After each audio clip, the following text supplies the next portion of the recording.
Well, a couple top 25 teams. Oklahoma off to their best 10-game start ever at 8-1-1, 1-1 in SEC play for head coach Matt Mott. And Darren Ambrose and the Commodores ranked number 17, 6-2-1 overall after a really nice non-conference, looking for their first SEC victory today, 0-1-1 through the first two matches of conference play. Kevin Ingram alongside Alex Gould. It's great to have you with us. Oklahoma, they defeated Florida last time out 2-1. For the Commodores, it was a 2-1 decision at Arkansas. The Razorbacks came back and won. This should be a terrific matchup this afternoon. Nice result for Oklahoma and that bounce back after their loss against Kentucky. And Vanderbilt looks for a bounce back today. Ranked opponents between these two. Where else would you rather be, Kevin Ingram? That's exactly right. Let's talk about some players to watch. Alexis Washington, she has become the all-time program assist record holder with 22. Got that done last month against Tulsa and just continues to stack up those helpers. Yeah, she does it all, right? You know, all-time assist record. You know, she had the career assist record as well. She's just a fantastic player. They play through her, said Matt Mott in our phone call this week. And for Vanderbilt, Sydney Watts, she is one of the top weapons on this team. Scored the only goal for Vanderbilt in that match at Arkansas. That was late in the first half, 39th minute. This is really nice. You know, and how about that through ball from Melania Fullerton to set up Watts? You know, she is their engine, right? She leads them in goals. That was her 5th tally of the year. It was a really nice start against Arkansas. She's trying to start hot again today.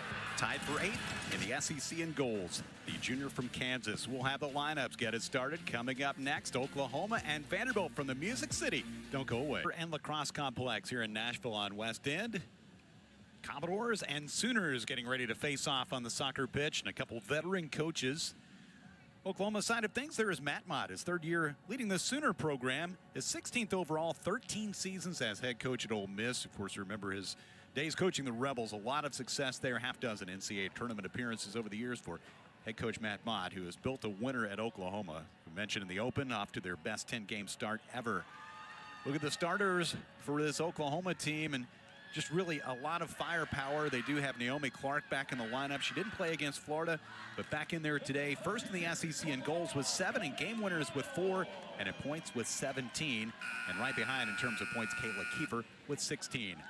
Darren Ambrose leads the Vanderbilt program. Year number 11 for a guy who's taken the program to 5 NCAA tournament appearances, and of course, took him to the Sweet 16 last year when they won that memorable match against Florida State on penalty kicks. He's done a great job. 50 SEC victories as head coach of the Commodores. There is his lineup. Sarah Wadelko has been outstanding in goal. Allie Bullock has been quite the find for this team. She's been around the program for now 4 years, but getting a chance to play after battling through injuries, and scored a big goal already this season. McLaughlin sisters terrific on that back line. Veteran lineup for the most part. The freshman Olivia Stafford has been terrific for Vanderbilt.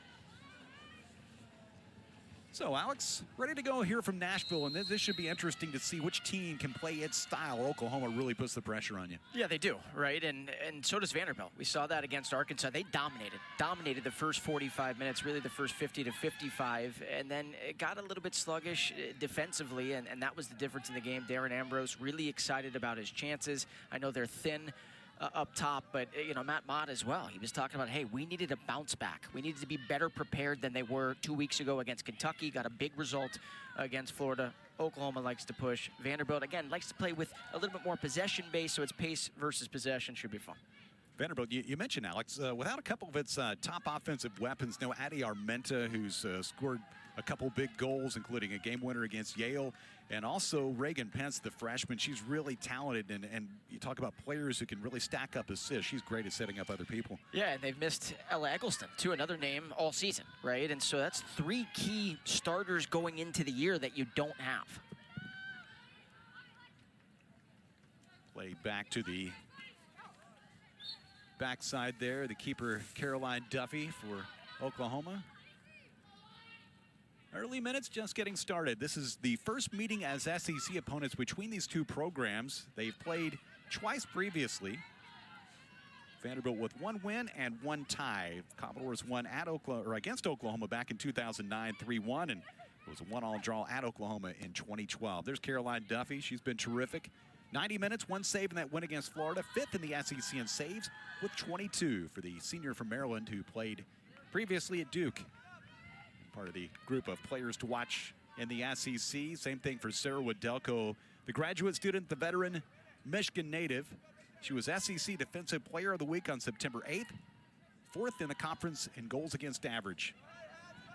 Yeah, both keepers, Kev, are going to get professional looks. It's not just their ability to save the ball from going into the back of the net, but their communication skills, right? They're the captains of both of their back lines. And for Sarah Wadelko, and you talked to Darren Ambrose, and that's one of the things he really talks about. He's said, you know, some of these matches are not put to the test a whole lot, and that's a testament to a good defensive group. But it's all about organizing everybody, making sure you have everything aligned like you wanted to keep those shots from coming your way. Sure, listen, soccer is a game of chess, right? It really is, right? And you're trying to move those pieces up front as best you can. And so it starts with the keepers all the way in the back in front of their own pipes. So Macy Teeter there a moment ago wearing the captain's armband for Vanderbilt. She missed a couple of matches. 72 minutes, 2 shots on goal in the match at Arkansas. She missed 3 games with an injury, but was back against LSU as Vanderbilt opened up SEC play. Scoreless draw against the Tigers, and then really a tough one against Arkansas last time out, last Thursday. It was a tough place to go and try to win, and Vanderbilt had a lead going into the break. Arkansas with a couple second-half goals to get the job done, as we talked about for Oklahoma. Lexi Denda scored the game winner in the 80th minute. They outshot the Gators 14-8, 7-2 in corner kicks as well. So they had the advantage number of different areas. This is Riley Brown, senior from Tucson.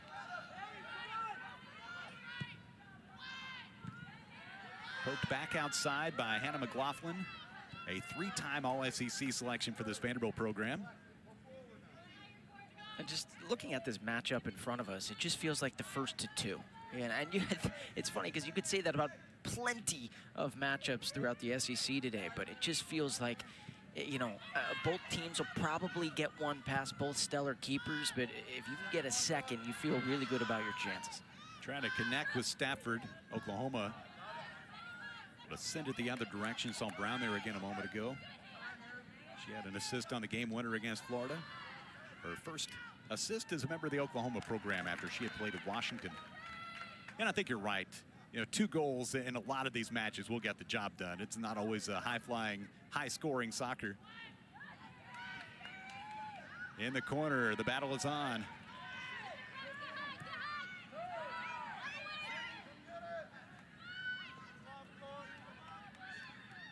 This is Lexi Dendas. She is familiar with this area after transferring from Middle Tennessee State. Just out of reach, pass to the left side and out of play. That coming from El Canty. Yeah, I like the idea there by Canty, the freshman out of Norman. But I think she could actually take one there. I know she was way outside the penalty area, but I like seeing that first shot attempt about 5 minutes in. Maybe you get a ricochet scenario where someone cleans it home. Yeah, I thought she might go ahead and take the shot there. Decided to pass instead. Finds his way back to Michelle Pack. Intercepted by Courtney Jones, another of the veterans in this Vanderbilt team.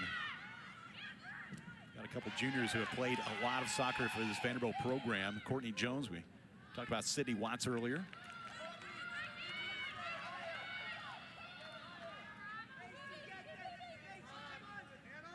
It's really interesting to see the transition from non-conference play into SEC play.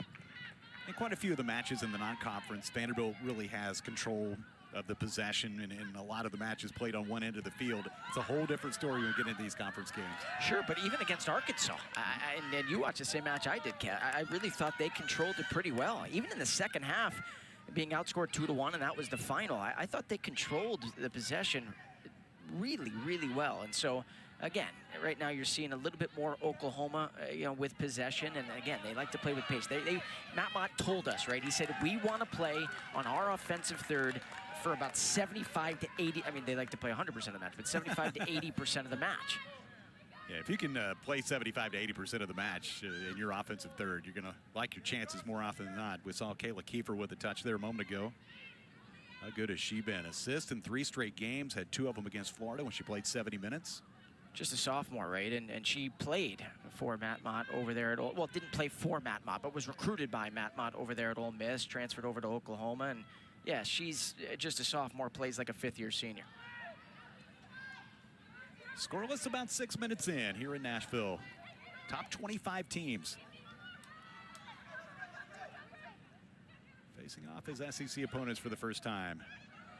Alexis Washington career assist leader for Oklahoma. Mary Beth McLaughlin keeps it in play. Yeah, Mary Beth has a tough assignment over there. That left back spot. She's looked really good so far. She's a sophomore. Her older sister, Hannah, the senior. They both are outstanding for what has typically been an area of strength for Darren Ambrose's program, and that is the back line. The defenders are always outstanding. Got a play near the Vanderbilt bench. Commodores reset. It goes back to Hannah.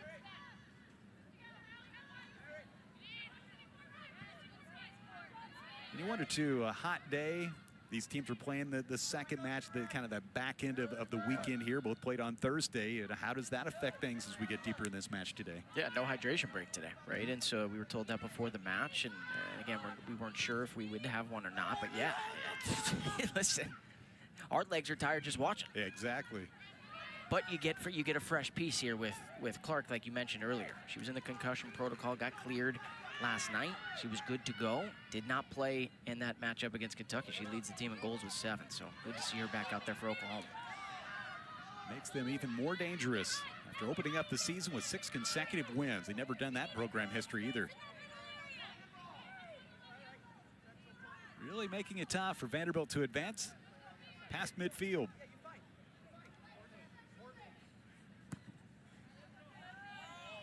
Down the left. Nicely done, contested by Brown. So Vanderbilt can get anything done with Stafford in the middle of the field, and also you saw Brooke Dardano in front. Across the front of the goal cage. Best chance so far for the Commodores.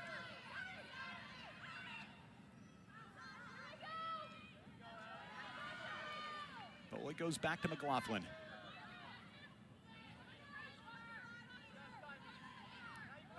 Been interesting to see the playing time for Allie Bolig. 80 or more minutes over the last 5 matches. Here's Watts on the left. Dardano with a nice move and the cross. Coming back to track is Grace Freeman, another player who played previously at Ole Miss. Graduate student from Oxford, had 2 shots in the match against Arkansas. And she was teammates with Kayla Kiefer, who we were just raving about a couple moments ago.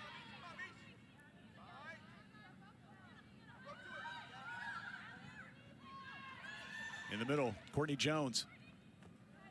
Often, if she can get a chance, she'll take that shot from that area. Yeah, she will. Rolls out as we go back to this previous effort by Vanderbilt. Here's Stafford. Just couldn't get a whole lot on it. Well defended. Well defended by Allie Lacanal, just a freshman out of Woodinville, Washington. But she is a staple of this back 3 for Matt Mott's team. She made another play right there a moment ago. But you'll typically see for most of the match. She was the Gatorade Player of the Year in the state of Washington.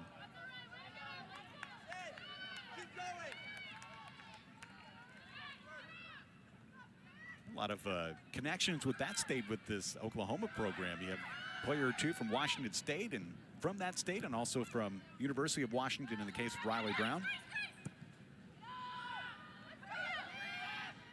Down the right, Cassie Clifton will track that one. She's a Texas native. 76 minutes in the match versus the Gators. We're just over 11 minutes in here. No score, Vanderbilt and Oklahoma.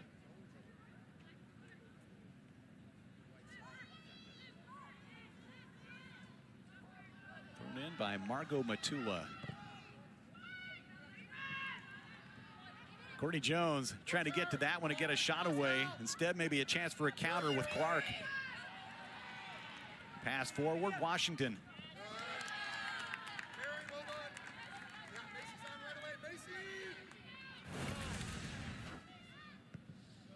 You take a look at the service end.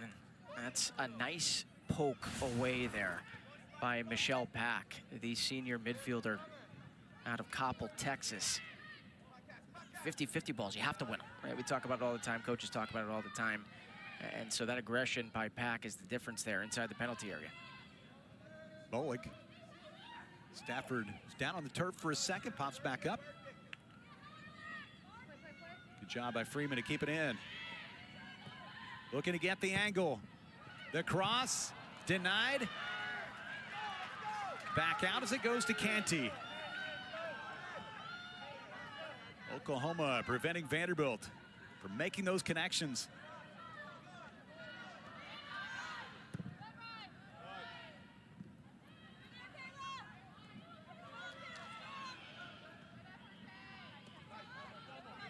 Laughlin to the other side of midfield. Send it back and reset. Brace there on the left arm of Hannah.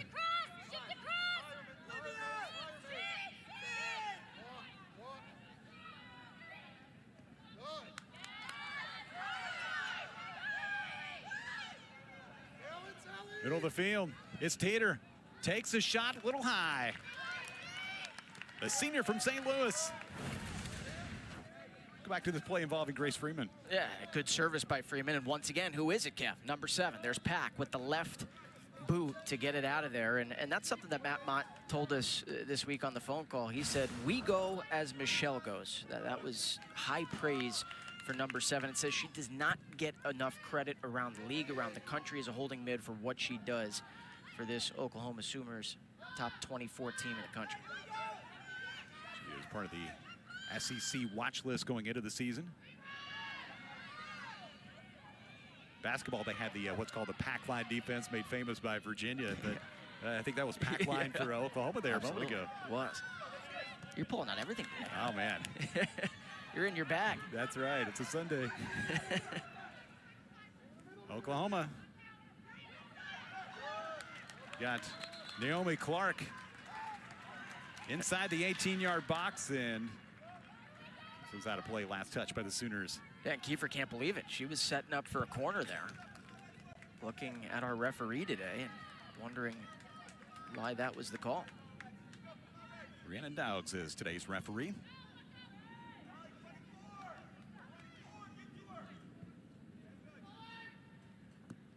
Going back real quick too, Kev, to that Teeter attempt.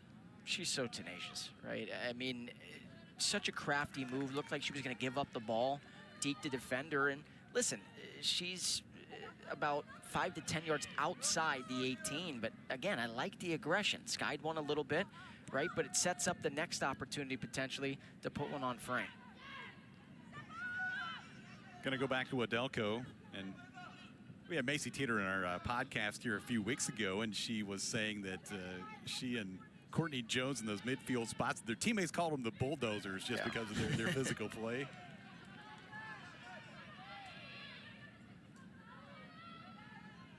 Macy also said that, this year, and obviously she wears the captain's armband, but more of a leadership role. Last year was her first season in the program, and maybe a little patient in finding her voice, but this year really has settled in and such a valuable part of that Sweet 16 team a season ago. Nice move by Freeman. Oklahoma has plenty of help. But it's not just players stepping up, right, in a leadership role too. It's players having to step onto the pitch and start for those 3 players that we named earlier that are out, especially offensively. And that's what Darren Ambrose said. He goes, we create, we create, we create. At times, though, especially against Memphis and Arkansas, he said we could have had 3 goals in both of those matches. Came away with 1 and 0, and that was the difference.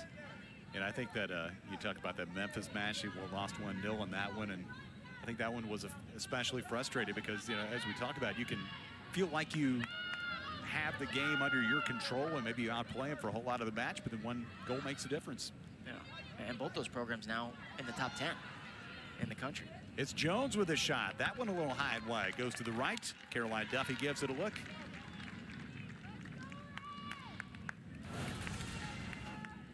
If she was allowed to, Courtney Jones would take about 10 or 15 of these a match. I mean, left boot, right boot, doesn't matter. And you see the move, that's on 2 defenders, right? That's on 2 defenders. That's how skilled she is. That at times, Oklahoma thinks, hey, if we got to put 2 bodies on her, we're going to.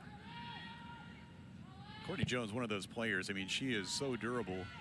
You see defenders play all 90 minutes, and that's pretty common, but she has played all 90 in 6 straight matches.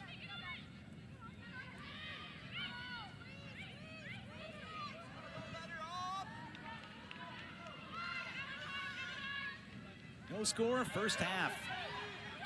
Breaking through has been challenging so far. 3 shots for Vanderbilt. Neither team with a shot on frame yet as Duffy scoops it up.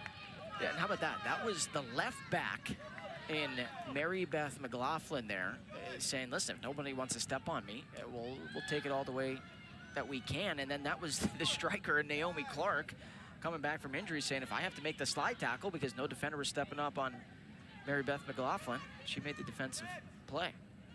Do what you got to do, and these players are really talented and very versatile, as that one almost made its way back to Wadelko.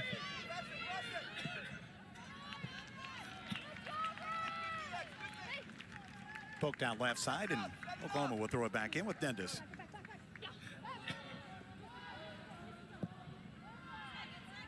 Dendis serves it inside the 18-yard box, deflected. Wadelko was right there, as Naomi Clark had a great chance to break through. I cannot believe that save. That save is just spectacular there from Wadelko. There's a reason we talked about earlier that both keepers today, and Duffy and Wadelko, have a chance to play pro. And I think Darren Ambrose is a little bit frustrated with some of the holding mids and the back line there. He did not like that. Thought the ball should have been cleared way earlier, and the shot opportunity never should have happened. The first shot on goal for either team today goes to the Sooners.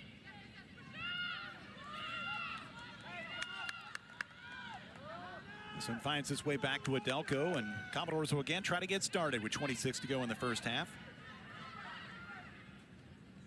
And that was career save number 110 for Wadelko, who's now 10th in Vanderbilt history. She moved into the top 10 with those 2 saves that she recorded at Arkansas. Teeter for Bolig. Goes ahead and fires, and that one just missed. How close was that for Allie Bolig? Has made the most of her opportunities.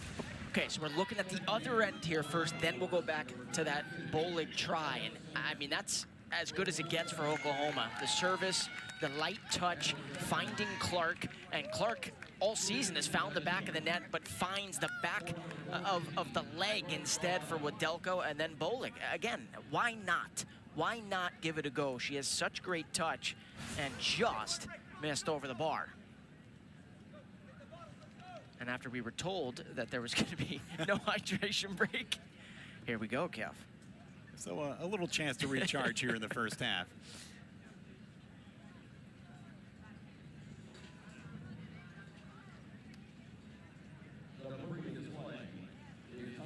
So we will take a timeout. Scoreless match here in Nashville, coming back to the WSoccer and Lacrosse Complex in just a moment. The Commodores and the Sooners. While we were away, a video review is underway as we're close to halfway done in the first half. Oklahoma and Vanderbilt, no score between these 2 top 25 teams. It's a hot day, so it really gave both teams a chance to get what amounts to a hydration break. That counts as one. Yeah, exactly. Whether you plan it that way or not, and I understand they're looking at a handball potentially in the penalty area. Our producer, Doug Stanton. It's a big call here.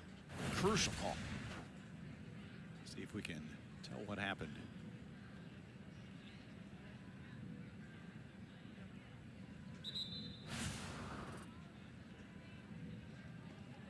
It appears it's going to be a play on.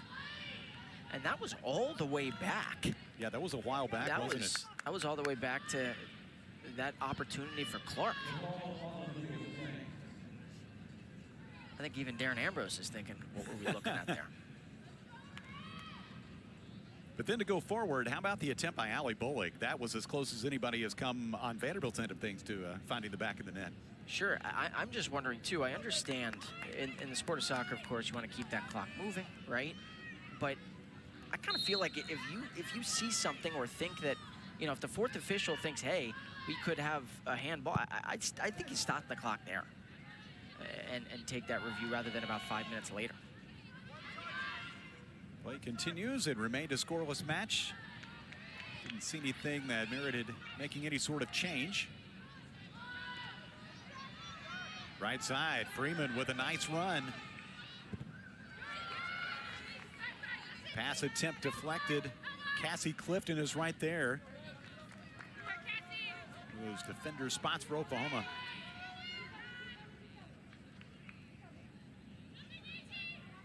Margot Matula, who was a starter at Texas A&M before transferring in here to Vanderbilt. In close to the turf. Vivian Achiram, you saw her there a moment ago, number 7, who's checked into the lineup.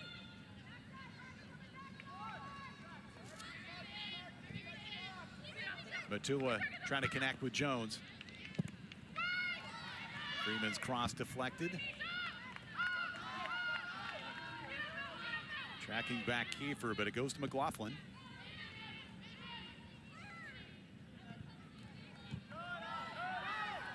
Good touch there for Oklahoma.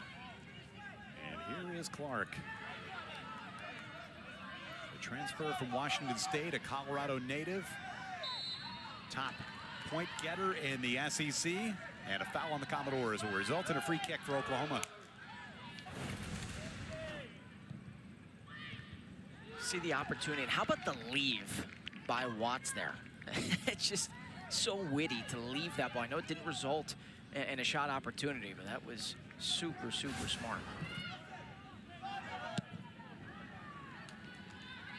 This one to the wall and gone. That goes into the construction site.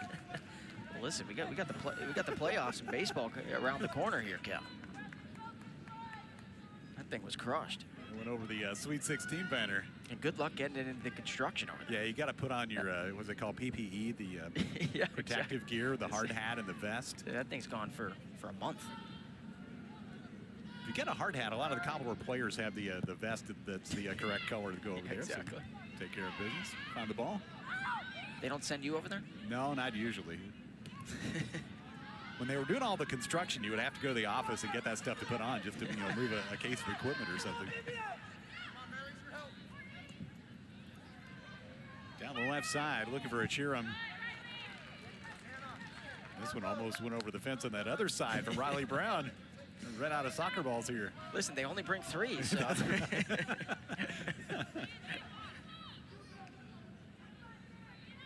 Halfway done in half number 1. We are still scoreless here in Nashville. Expected a good match. Has been tightly played so far. Saw Ellie Canty there. El Canty, I should say.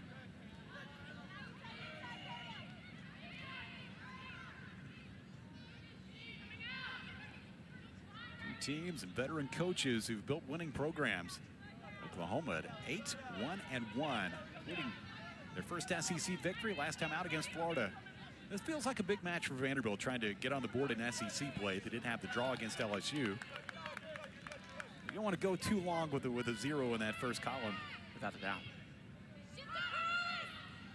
And on the same side of things, right? Mm-hmm. It's a big match for Oklahoma.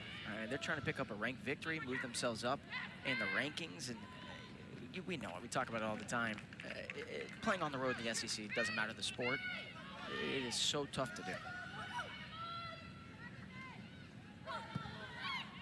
Matula. The cross, but played. That's Ellett Smith, another of this really talented freshman class, number 22. She's from Germantown, Tennessee. A couple minutes in the match against Arkansas for the 2024 Tennessee Gatorade Player of the Year, who missed a good chunk of non-conference play with injury. Yeah, she made her debut against Arkansas, just her second match of her freshman campaign. That was a really good ball, by the way, and a good, smart decision, of course, by Duffy to catch it, because Achiram was there on the back post and would have headed it home. Go ahead and make the play if you have the chance. Here is Dendis. A big goal last time against Florida. Not much on the follow attempt. Kayla Kiefer, it feels like she's one of those players who's just everywhere.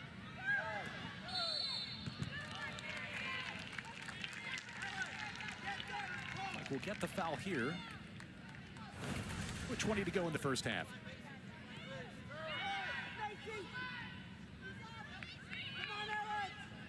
That's the right call.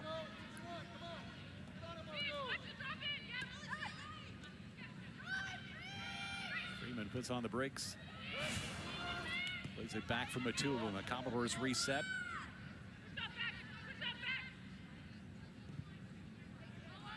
Vanderbilt's losses last time out against Arkansas and also at Memphis. The first road defeats for Vanderbilt in a couple seasons. They played so well away from home last year, went unbeaten.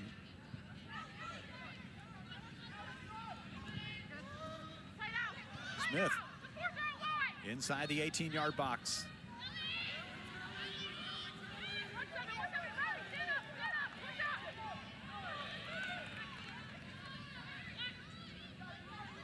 And McLaughlin. Smith was the target, goes to Jones, takes the shot. Seen Vanderbilt do that 3 times in this opening half with under 20 to play. Well, for Courtney Jones, we saw one with the left, and as we talked about, she'd take 15 if she could outside the penalty area. Takes one with the right, skies another one. Juliet Rayo checks in. She is a Texas native, a sophomore. She scored the first goal of the match against Florida in the 46th minute. That was the second of SEC play. Started that match and played 83 minutes, coming off the bench today.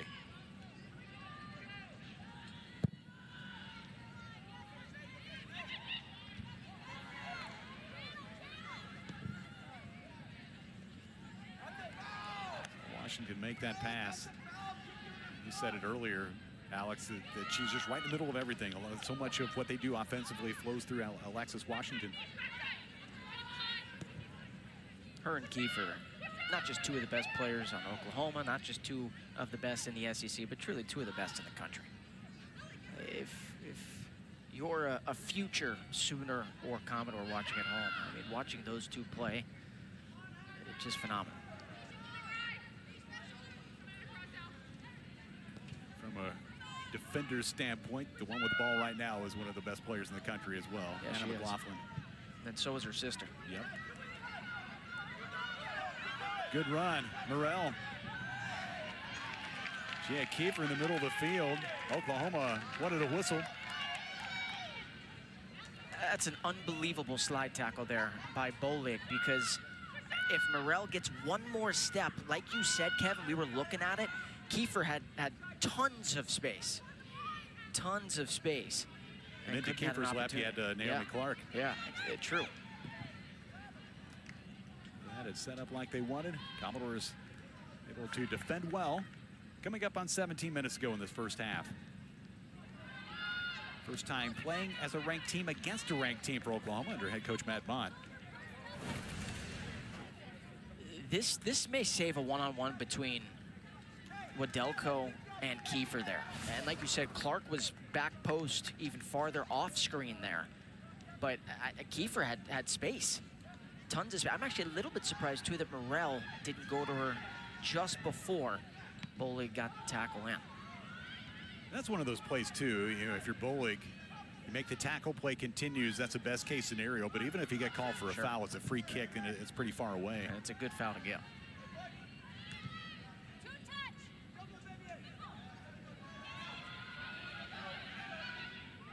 Rayo.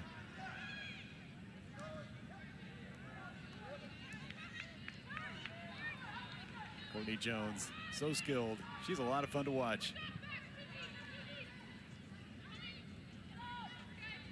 18 to play in this first half. Still scoreless here in Nashville. Very warm September afternoon. This feels like the weather you get in the middle of August. It has been really, really warm these last couple weeks especially.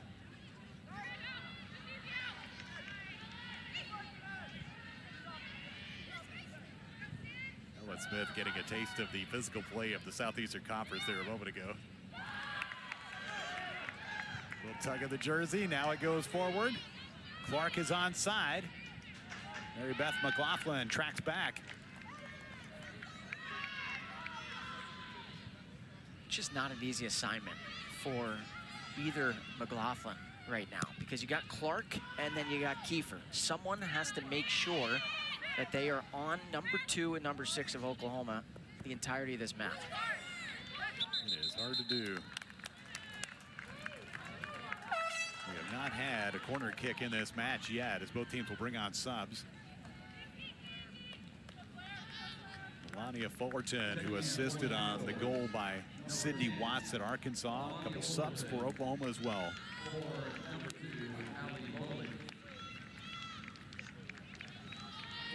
Sophie Morin and Claire Curran going in to replace Alexis Washington.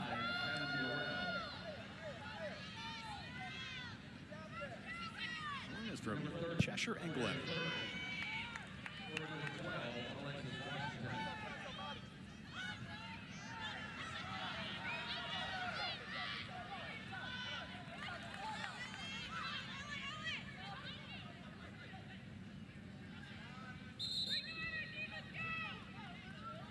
To go, first half.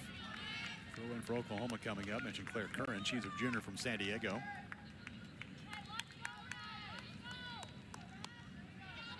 Commodores also bringing on Susanna Soderman. Transfer from Villanova, as you see Margot Matula go out. Also so the really talented freshman Vicky Pugh from LA. Alex's homeland. Yeah, she is. Alex, a long-suffering Dodger fan. Tough rooting for that team. You know what? Until 2020, it was, and you know it was. Soderman over on the right, trying to make a play. Macy Teeter. Pass is intercepted. We talked about the defensive prowess of Michelle Pack. She's been terrific.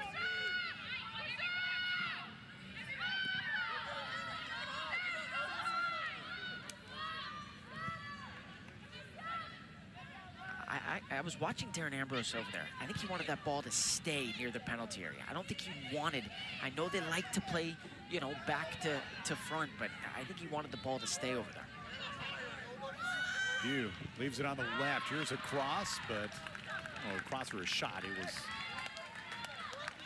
to the near side of the post and out of play.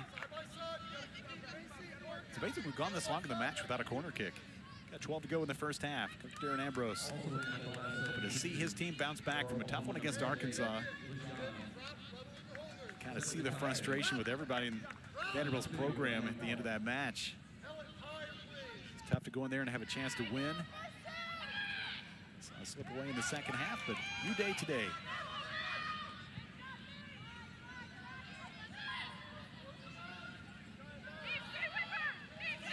Soderman. Not a lot of room to operate with extra defenders. Coming over there was Clifton. Back there with Dentis. That was a big collision here. I thought maybe we'd get a whistle. Let's take a look. See the right arm extension. That's probably a foul that should have been called. Cleared back out. An exchange from Jones to Achiram. Laughlin sends it back to Wedelko. Top 5 in the SEC in goals against average. Both these keepers are excellent. Caroline Duffy on the other end, 5th in saves with 22. And also too, Kev, and both keepers would tell you the same thing. How about the 3 in the back on both of these squads, right? That's not an easy task. Most of the teams around the country playing 4 back, right? And so both head coaches and their staffs trust not just the keepers, but we talked about earlier, the back 3 for each side to get the job done defensively. He'll have a little help for him. Nice dribble in, getting it back. Shot is a little off target. That was Vivian Achiram. And a beautiful exchange with Vicky Pugh. How about Achiram? Just makes it happen here. Left to right, so quick, so hard to stop her, even with the ball at her feet, and then the give and go action, and just wide of the mark. Good positioning there by Duffy, right, to have the near post on that positioning. But ooh, Andy, that was the best opportunity on their side today. Thought she might sneak it in. Back post.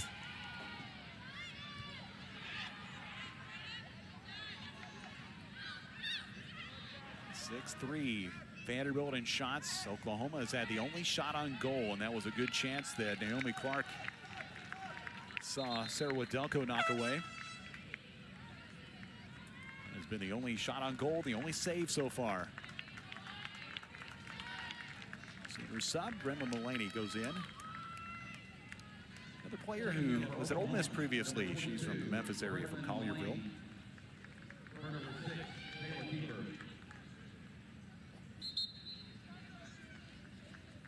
Legan, Oklahoma native, is in. 24 minutes against Florida last time. She had been a starter through the first half dozen games.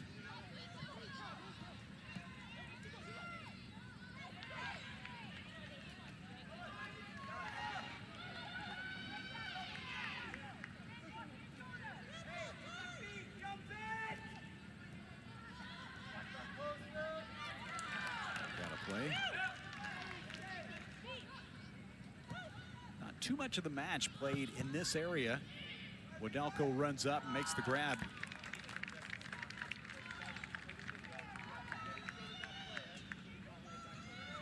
Sarah waits for everybody to head on down. One of the things I enjoyed in Oklahoma's game notes was the list of favorites for all the players. They had their favorite foods and musicians and all those sorts of things. They had a lot of Chris Stapleton fans, I noticed. That fits right in with the trip to Nashville here. Both SIDs, Brock Borgeson and Laura Top for Vanderbilt, they do a really good job. I mean, their game notes are some of the best, truly. Makes our job easier. Absolutely. The turf in midfield. It is Dendas for the Sooners.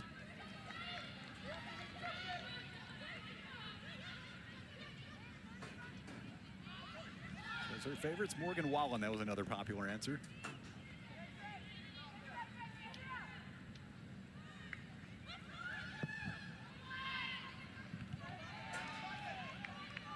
Back outside and out of play, out of reach for Vanderbilt's Grace Freeman. See how quickly Oklahoma get on the ball and immediately throw it in. They don't want to allow any breathing opportunities for the Commodores. And that's something you'll see from Vanderbilt as well. Not a whole lot of messing around. Just get the ball back in play and get started again. 7.5, first half.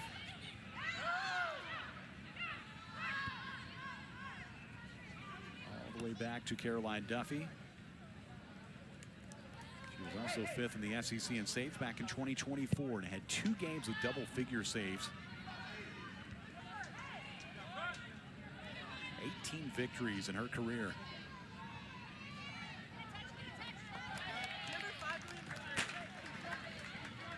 So 0 corners, you mentioned earlier, and only 1 shot on goal. A tightly played match. Brown for the throw-in.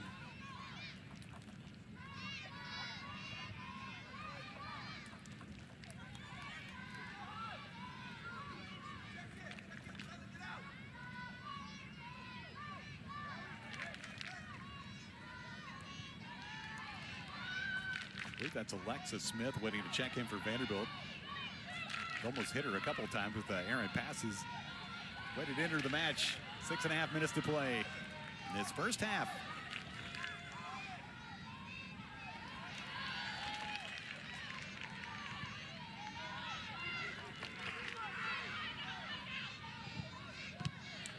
That was the right idea, but again, Pack steps up and read it all the way.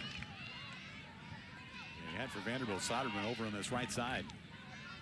That was like a corner. You know, I know you were at the football game yesterday, Cal. I was. Both these schools had nice wins, but that was like a corner jumping the route, right? And reading that all the way because there was a wide open player here on the far side. I should say the near side in Sodom. Yeah, over across the way, Vanderbilt put 70 on the scoreboard last night. Alexa Smith finally able to check in. Checking in for Commodores number 5, Alexa Smith. For number 3, Grace Freeman. Places Grace Freeman in the Vanderbilt lineup. Start to head into the home stretch of this first half. 5:20 to go. one of these teams can break through before we get to the intermission as they bring the subs the second half of 2 SEC weekend matches. It's Soderman able to stay on the ball. That was nicely done. Here's Fullerton.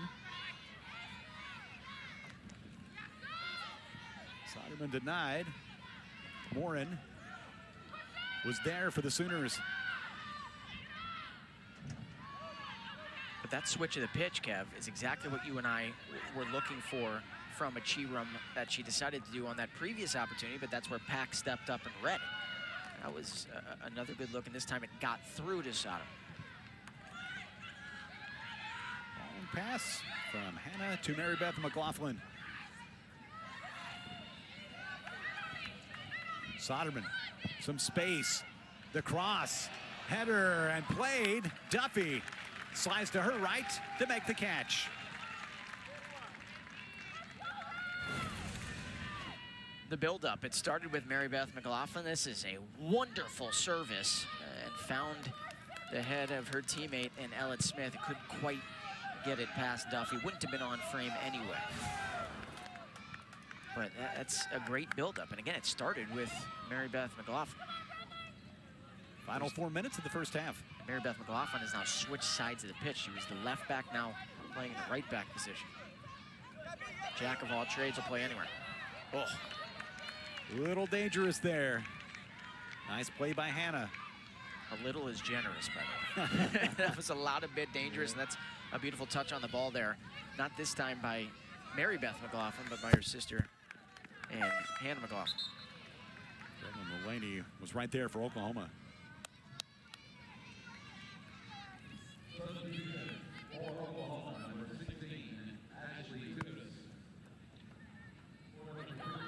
native Ashley Tudis goes in. She's a Florida transfer as well. Didn't play against the Gators, been in the lineup here. We head toward halftime with 3 minutes to go. Lexi Dennis going to the bench. Head coach Matt Mott, you saw him there. He has been an SEC guy for a long time. Ole Miss, spent some time at Auburn.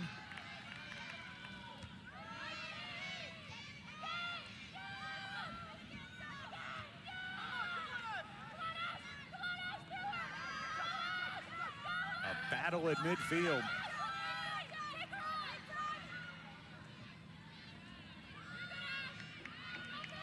Teeter for the Commodores. Final 2.5 minutes. Fullerton over the top. It's Smith. Settles it down, takes the shot. That one was on frame, but Duffy saw it all the way. Yeah, I don't think Smith saw Pugh making the run. Smith elected to try and put one on frame and did. It was saved by Duffy, but Pugh was making that run towards the back post. Long time in the air, over the head of Teeter.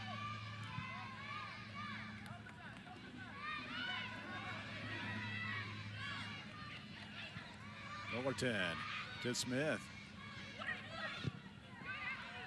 Cleared out of danger by Lacanau.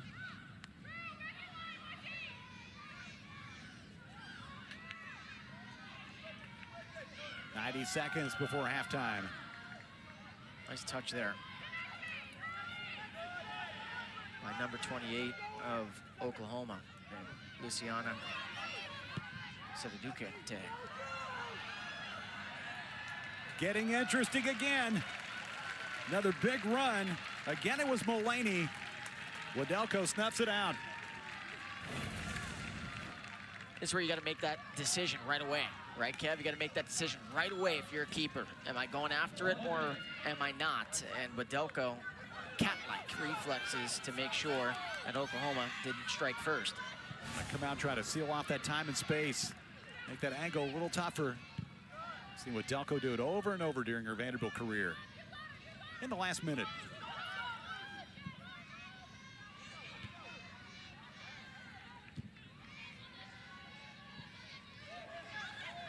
Smith turns, shoots, and wide. I think it's both. Listen, it's hot out. You talked about it earlier. Late September, still really hot out. It's humid. I think both teams need the break, right? I think both head coaches, they're hydrating themselves, by the way. I'm looking at Matt Mott. It's hot out. But, you know, both head coaches, I don't think they're going to be pleased with the last 5 minutes of play. And they know that the legs are gassed, but, you know, some lackadaisical decisions from the back line that almost allowed goal-scoring opportunities on both sides. 45 played, nothing decided yet. Head coaches Matt Mott and Darren Ambrose making notes as we head to the intermission in a scoreless match. Top 25 teams, Oklahoma visiting Vanderbilt first time as SEC opponents. Teams back out, second half just ahead. Oklahoma visiting Vanderbilt, only the third ever meeting between these programs and first as SEC opponents. Sooners 8-1-1. They've been terrific for head coach Matt Mott in his third year, building a winner in Norman, and Vanderbilt Commodores 6-2-1, looking for their first SEC win. 0-1-1, the Sooners 1-1-0 in SEC play. So now, Alex, as we get ready for half number 2, how do you adjust if you're these coaches? Yeah, it's a good question, right? And so that's something we were talking about before halftime started. I think I'd say the first 35 minutes on both sides pretty good. I think Matt Mott would take what he saw in the first 35. I think Darren Ambrose would take what he saw in the first 35. The last 10, and this is where the legs start to go a little bit when you have a match on Friday, right? And then you play on Sunday again, right? Have the match on Thursday, play on Sunday again. You know, it's that you start getting a little bit tired. And so you put in extra subs, plethora of different players, but the back lines, for the most part, stayed the same. But they're gassed. So the holding midfielders, they got to drop back a little bit better than what we saw in the last 5 minutes, because Oklahoma could have scored twice, Vanderbilt could have scored twice. Both keepers did a nice job, and we're tied up 0-0. Excellent keepers. There's Caroline Duffy on Oklahoma's side of things, and Sarah Wadelko for Vanderbilt. Not put to the test a whole lot, but Wadelko able to make the big save when she needed to. 2 first-half saves for Caroline Duffy. Neither was especially difficult. Warm day here in Nashville, and you know, I think playing Thursday, Sunday, it's only one day, but it seems like that would make a difference from Friday, Sunday, where you really test your legs and get into the back half. No, it does, right? And especially in this sport, and especially because it's still hot out. You know, it just, you know, you start cramping earlier, and you got to make sure you're hydrating as much as anything, right? And that's really 25 to 50% of the test. So. Allie Bolig had one of those good chances for Vanderbilt in the first half. She just missed a shot that went over the crossbar, and we've talked about it on these broadcasts. She is one of the fun stories and really inspiring stories on this Vanderbilt campus during this fall sports season. A player who missed 3 years but stuck it out, and now getting a chance to play, and not just playing, but playing a lot and making big differences in these matches. She had a game-winning goal against Georgetown and was SEC Offensive Player of the Week after that. And you just appreciate people like that, and sure, you know, a day and age where there's so much player movement and transfers and everything else, she decided to stay put and stay the course, and it's really paid off. That goal against Georgetown was truly one of the coolest moments I've seen Vanderbilt soccer the last 4 or 5 years. It was electric, and you just saw her teammates, so much emotion. And that was a big win. That was a ranked win, right? Sure. Georgetown was 16 in the country at the time. So, and she had a big slide tackle earlier, too, to prevent a scoring opportunity. And so she's doing it all for Darren Ambrose. This is the 4th match against a ranked opponent for Vanderbilt. 1-2.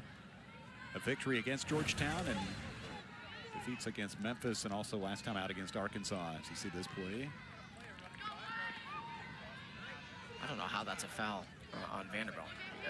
If anything, I think that's a play on. The foul was on Fullerton with Riley Brown. Actually, the foul was whistled against Ellett Smith. But Brown gets a free kick.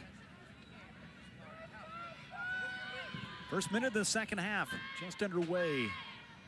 Period number 2.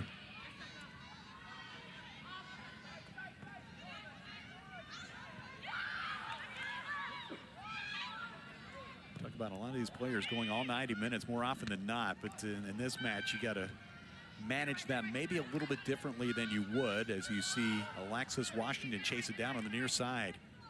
The career assist record holder set that last month in the match against Tulsa, now with 22. There's an Oklahoma history for the senior from San Antonio.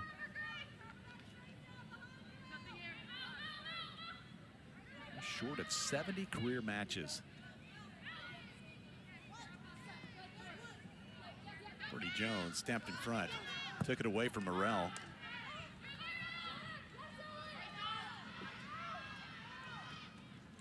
El Canty 33. Lacanole number 9 for the Oklahoma Sooners. Second half start for Ellen Smith,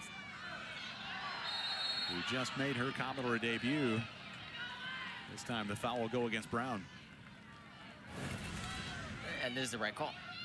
And the fans wanted it about 5 seconds before. You can see it just draped all over the back of Ellen Smith. There is Riley Brown.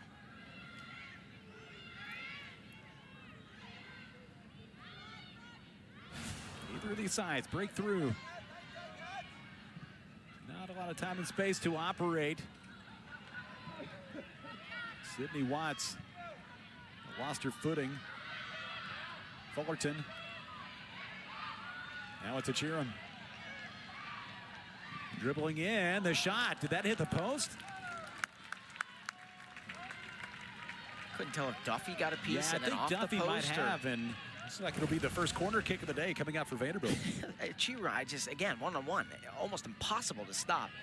Then you can see she's kind of in between, ready to cross or fire away, but the angle too tough, so she's trying to cross that in, and it got a deflect. It was deflected. I don't even think Duffy got a piece. It was pinged off the post. Wow, almost an own goal there for Oklahoma. Corner kick for the Commodores. In close. Well defended. Hannah McLaughlin goes back and will send it back to Sarah Wadelko. Took us into the second half to have the first corner kick of the match. It's amazing. Sooners had 7 in the match against Florida last time. Vanderbilt's got to hustle back defensively here. Oklahoma has numbers. Commodores able to get defenders back, knocked away from Michelle Pack. Fullerton went back to make the play. That was a crucial play there by Fullerton. Oklahoma is a 4v3. You said it, Alex. They got to hurry up, get back. They have plenty of firepower. They can really do some damage, including Naomi Clark, who's camped out in the middle of the 18-yard box. She and Kayla Kiefer are the leading point getters in the SEC. Clark coming in with 17, including 7 goals, 4 game winners.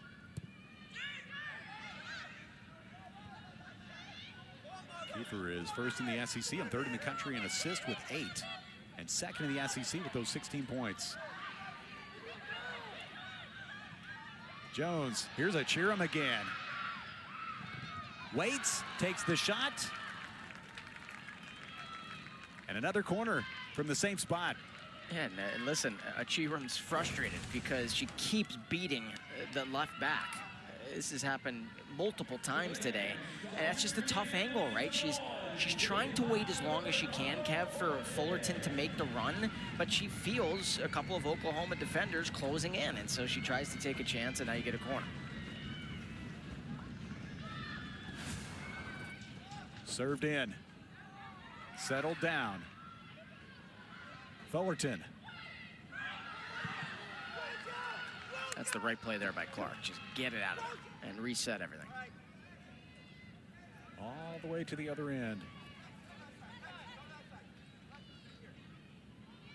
Scoreless match, second half, early minutes.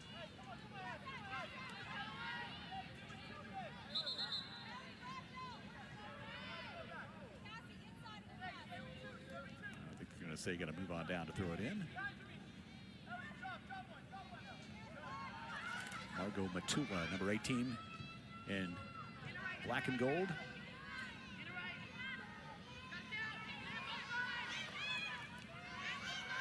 Clark. Good job by Mary Beth McLaughlin. She has had that assignment for some of this match.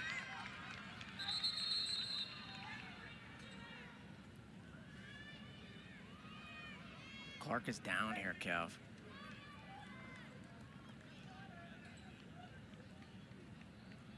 Well, play comes to a stop. did notice that at first, kind of watching the ball go the other way, and hopefully this is nothing serious for Naomi Clark. Just coming back after missing the match against Florida. Athletic trainer out, Grace Baker.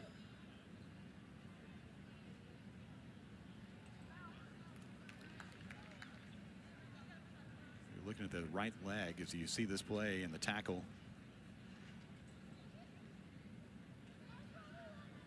Well, you really hope this is nothing serious for one of the best players, not only in the SEC, but in the country. Absolutely. You know, and again, she was in the concussion protocol, missed a match, came into today fired up that she was available to go. And this is not what you want to see ever. And certainly as an Oklahoma supporter here, Naomi Clark is such a key piece to the puzzle for them. So at 38 minutes to play, she has helped off and not putting any weight on that right leg. Junior out of Parker, Colorado. This is just so tough for Clark. You know, she transferred in from Washington State, didn't score last year, leads the team, leads Oklahoma, top 24 team in the country in goals here in 2025, and not putting any weight on that right leg is brutal. It's a brutal blow.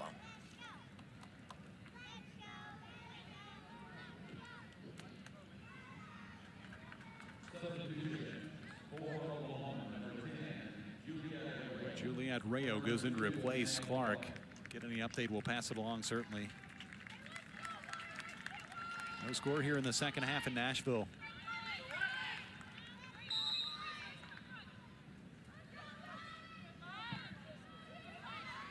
Now this is where if you're Oklahoma, you know, it's emotional, right? You see one of your best pals go down like that. It could be out for the rest of the match, we'll see. But you gotta play for her, and you gotta stay locked in here. Yeah, you gotta keep going. I mean, that's the tough part about it.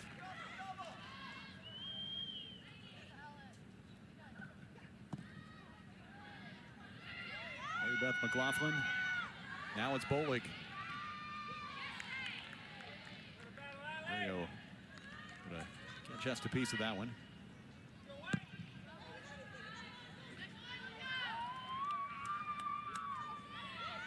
Have been few and far between in this match. 3 shots on goal for Vanderbilt, 1 for Oklahoma. That was a big save that capped it a scoreless match on the attempt by Clark back in the first half.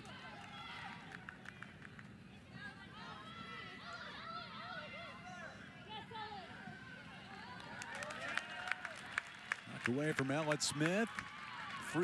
Corner kick, I should say, this time from the left side. The previous 2 from the opposite side. Courtney Jones. We'll see if maybe she swings it in this time after going the opposite direction. The corner kick from the right. Everybody ready. Bolig with the header. Grabbed out of midair by Caroline Duffy. And this is a Darren Ambrose specialty over the years, right? Have a player go towards the back post, even if it's a little bit further, but trying to pop one in the air off the head to a teammate and then cause a scrum inside the penalty area. That might be what it takes. Either of these teams are going to break through, as you saw Duffy climb the ladder to go up and get it. 8.5 minutes deep in the second half. Match still without a goal, and Vanderbilt looking for its first goal at home in SEC play. Played to a scoreless draw against LSU. SEC opener a week ago Friday.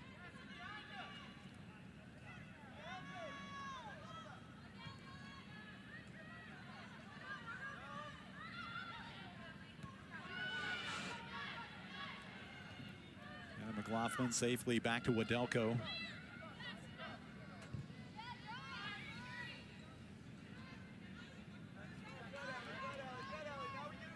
Match of conference play for both these teams after both were excellent in the non-conference part of the schedule. Sooners went unbeaten. Vanderbilt went 6-1.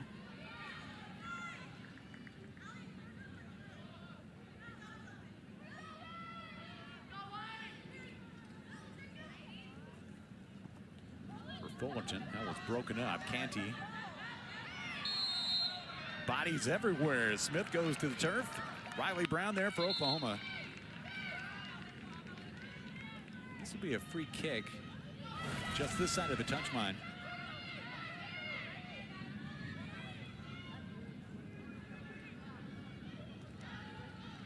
Trying to look here. Maybe it was that last extension of the right leg by Brown, because initially I didn't see anything. Yeah, I think you're right. Jones to McLaughlin. Matula sends it low, but out of reach. And you can tell, Darren Ambrose and the staff, they really think they have an advantage over on the far side with Achiram. Because of her speed and her ability to dribble with the ball at her feet, they think they have something. They're trying to exploit really the left side of the defense, right, in the back line for Oklahoma, the right side of the offense, the offensive third. Yeah, we have seen that speed give Vanderbilt some chances. Achiram able to get in close a couple times. 10-3 in shots for Vanderbilt, 3-1 in shots on goal. The only numbers that matter. Goose eggs on both sides.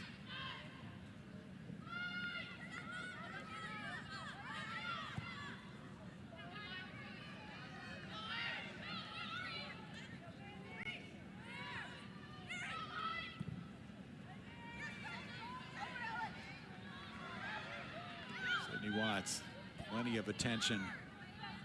Lacanol. Freeman.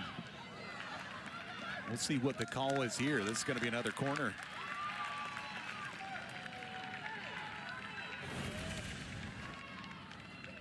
We had Dembus running with Freeman, and then Canty arrived.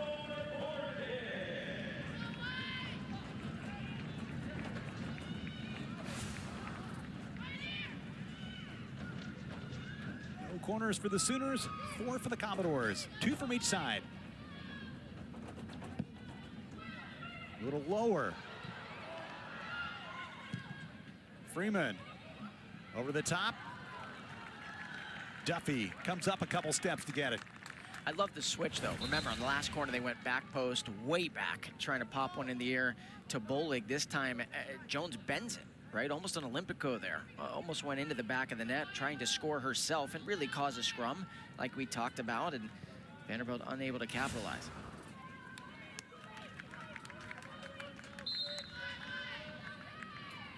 Play 12 minutes since halftime. Still no score. Gonna start to get subs here shortly. Riley Brown's a little shaken up at the end of that play.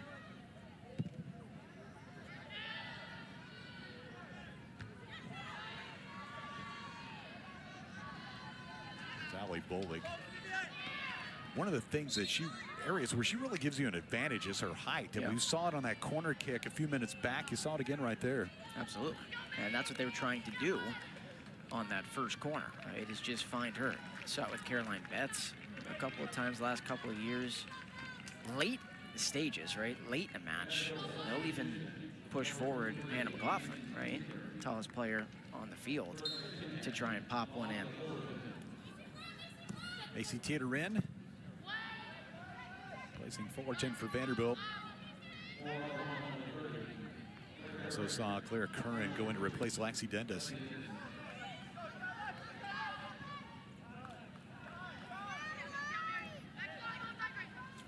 Down the left side. Chira made a nice play right at the edge of the box.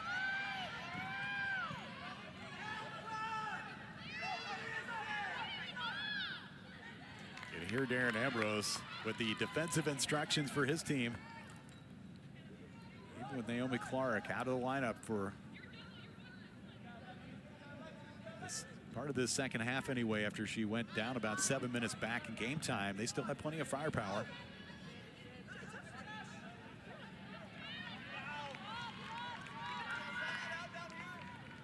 Kind of surprised Clifton let that go there. She knew that was either deflected or she touched it. Tried to keep it in play.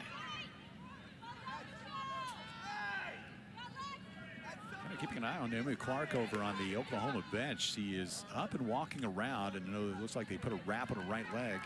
That's huge. Right? Even that leads you to believe there's no season-ending injury there, right? Yeah, that's your biggest fear when something like that happens. You obviously don't want to lose her for the rest of this match either, but I think a lot of Oklahoma fans, when you see replays, things like that, sometimes you just sit there and pray that it's nothing permanent. Smith was trying to connect with Watts on the right side.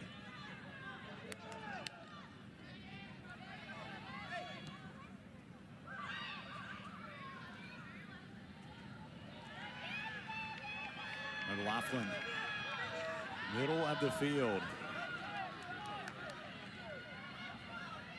Jones to the right, Achiram. Look at this battle between her and Pack. Pack has been terrific defensively. That ball finds the back of the net. Vanderbilt, with 30 to play, breaks through. 1-0 Commodores. Achiram has been dangerous throughout this second half, and Vanderbilt gets the payoff.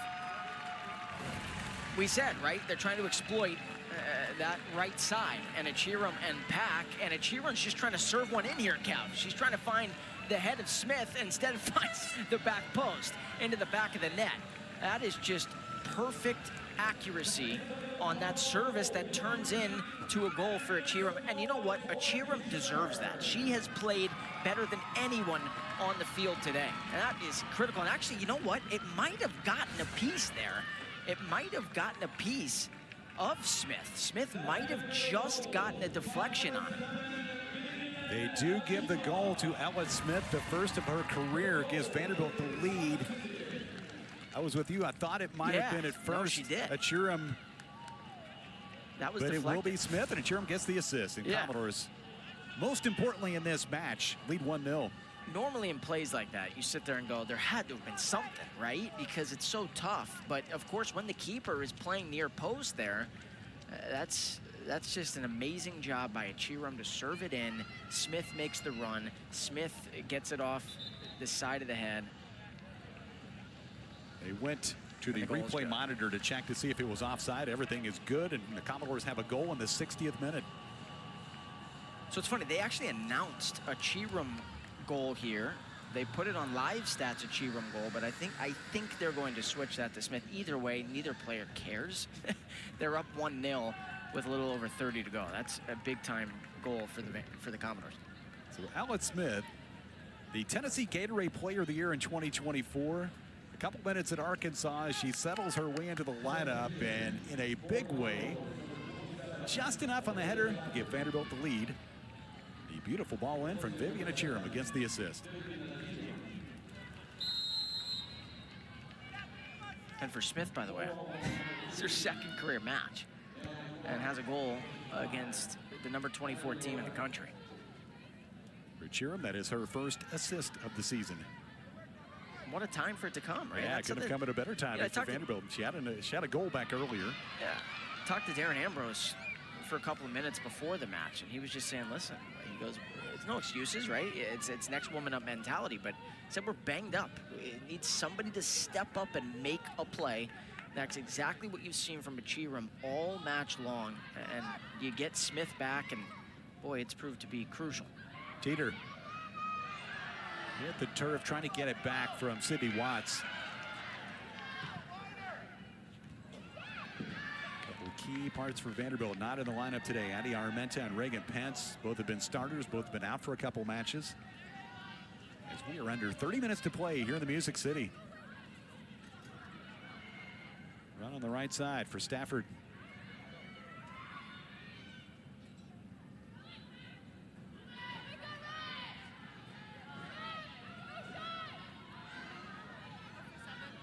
Need that depth on your squad, whether it's hot weather or injuries or all of the above.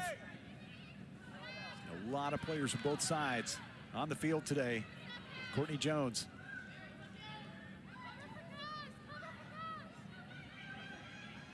She'll pretty much play every minute.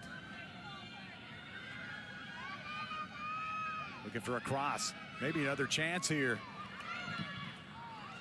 In front, Teeter. 2-0, Commodores. Vanderbilt strikes again. The senior from St. Louis found the ball at her feet, delivers goal number 2. Sometimes when you score in bunches, Kev. It hasn't been easy today by any means. And this is all started by Stafford, right? Makes a move. How about that? Right to left, gets in there, trying to find a teammate. And then Courtney Jones, after Pack couldn't clear it, Courtney Jones keeps that play alive. And then Teeter finds the back of the net. Assist to Jones. Goal to Teeter. Her second of the season. First assist for Courtney Jones. In the 62nd minute, 2 goals, 2 minutes apart. As the cliche, but you talk about the second goal being huge or the next goal, and that one felt really big in this match. And anything can happen, right? There's still a little over 28 to play, but first one's great. You finally break through and go, okay, come on. Now you're also thinking, hey, we'd like an insurance goal, no doubt about it, but also you're just making sure the back line holding mids are ready to go. Because if you have to win a war 1-0, in the SEC you win a war 1-0, but Courtney Jones, with that deflection, just keeping the play alive. We talk about it anytime you're inside the 18, inside the penalty area, on the fringe of the 6. You got to keep plays alive. Courtney Jones does that. Teeter never going to miss from there. Talk about her role and how she certainly plays a midfield spot and racked up assists that found her among the league leaders last year. But she said, hey, I'm going to be counted on for some goal scoring, and she has done that here. Vanderbilt bids to win its first conference match. A blast near post. Duffy, nicely done. Vanderbilt starting to really find its footing offensively. And listen, it was a Cheerum before on that far flank on the right side, right? And so they were trying to exploit that with a Cheerum. They did, right? A Cheerum found Smith, Smith found the back of the net. It was the same thing on the last couple of sequences. They believed after the break. This is where coaches and the staffs don't get enough credit, because it's in-match adjustments, right? And you're adjusting on the fly. We talked about it being a chess match, Kev. You're sitting there going, okay, hey, how can we take the king, right? How can we do that? How can we win this match? And it's just big-time credit to Darren Ambrose and his staff for realizing that side of the pitch was where they needed to play through here in this second half. Yeah, we saw it cheer him earlier. That time it was Olivia Stafford.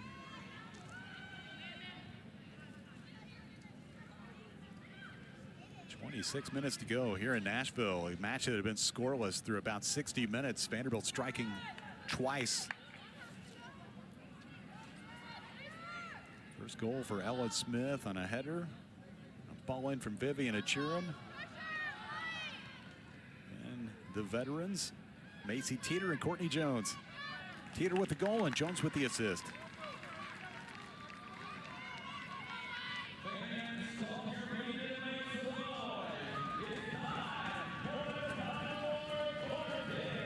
Corner from the right.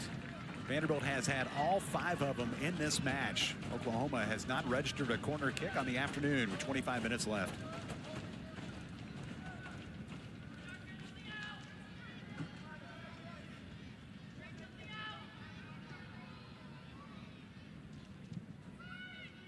In low, in front, close, gathered in. That was Bolig, who almost made it 3-0. Caroline Duffy has made some plays, gets the stop. It's a big save by Duffy. Match is over if Bolig scores here. That's a critical save with 25 to go. But once again, it's Courtney Jones, right? Her touch on her corners, you can't teach that. You really can't. And I was just giving the staff credit, right? There's so many different things they could be. But Darren Ambrose would tell you, he would just say, that's just Courtney being Courtney. I mean, it really is. That is Courtney being Courtney. And that corner is perfect. Remember last time, or a couple of corners ago, she's trying to find the head of Bolig. That's just a line drive bullet saying, hey, give me the right boot if you can here, Allie. We're trying to make a play, and she did. And give credit to Duffy. Yeah, Jones has taken a handful of corner kicks, and we've seen a whole variety of different ways that she has tried to make that connection. Mary Beth McLaughlin was in the neighborhood after that attempt by Bolig. 13 shots to 3. And now 6 on frame for Vandy with 2 in the back of the net.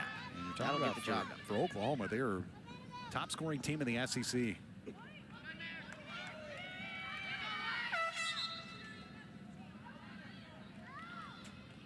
came in leading the SEC in goals with 29, with assists 32, points with 90. They had a plus 21 goal differential during today's play.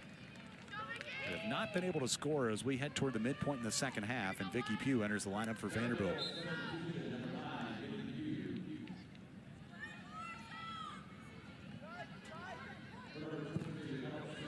Goes in for Ellen Smith. Talented first-year players.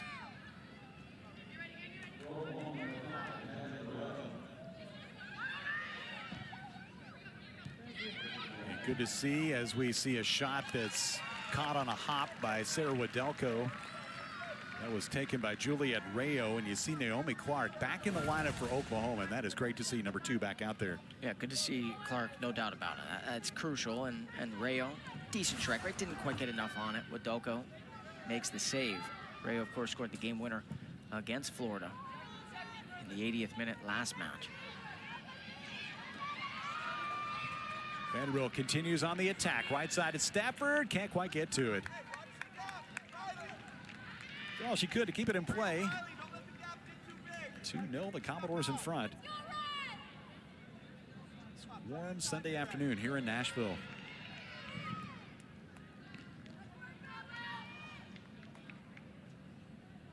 Fun weekend on campus. Big football game last night. Volleyball match back on Friday. Vanderbilt trying to go 3 for 3. Sooners had a big football win yesterday as well. They defeated Auburn. Game in Norman.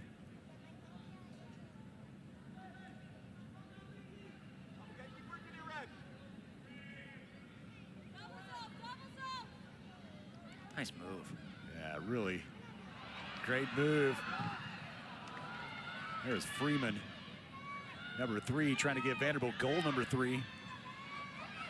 Bowley keeps it alive. It's Watts. Now it's Freeman again with the left. Trickling toward the post. Duffy says, that's mine. Listen, still 21 and change to go, but Oklahoma, especially defensively, backline, I know they're gassed, but there's a lot of that they're going to work on this next week in practice, right? It's just too much space. And I think at times not being aggressive enough in going for the ball, especially on some of these 50-50s, just kind of staying back on their heels rather than attacking. The ball bounced its way into a group of kids down here, young soccer players. They were very excited. I think they wanted to go ahead and make the throw in, but let the players on the turf handle that. Including Riley Brown, the senior from Tucson. And Riley Brown, she had the service last match in the win over Florida. It was brilliant on what wound up being one of the difference makers in that match. She had that service. She found the head of her teammate and Kiefer. And then Kiefer was able to draw 2 and get the ball over to Lexi, and Lexi was able to finish for Oklahoma. And it was just a dynamite goal. Coming up on 20 minutes to play. Scoreless match through 60 minutes with Vanderbilt struck twice. 14-4 in shots, 6-2 in shots on goal. He had 3 combined in the first half. That was a potential opportunity for the Sooners that didn't happen. Jones and Mulaney. But you see there how Freeman's aggressive and steps up to make that tackle and poke the ball away. That's what I'm talking about on the Oklahoma side. We just haven't seen that enough here in the second half. I think Grace Freeman's really been noticeable in this match today, on both ends, hasn't she? Absolutely. And listen, playing with a little extra firepower. When you're from Oxford, Mississippi, right, and you play at Ole Miss, and all of a sudden you get to play against your former coach and some friends of yours, you're going to step up big time, and that's what she's done. The ball out of play right at midfield with 19 to go.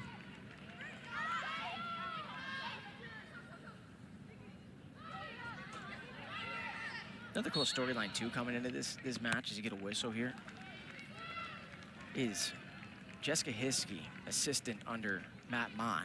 Her dad, Jonathan, teaches political science here at Vanderbilt, which is really cool. That's something that Matt was telling me earlier this week when I spoke with him. He said it's an emotional one for her. So, I mean, who's her dad rooting for in this match? I gotta think. Have like one of those split jerseys? yeah. I gotta think in that moment, you know, you're sitting there going, if you're probably Jonathan for your Hiskey, kid. you're rooting for your daughter all the way. Yeah. And then Vanderbilt the rest of the way.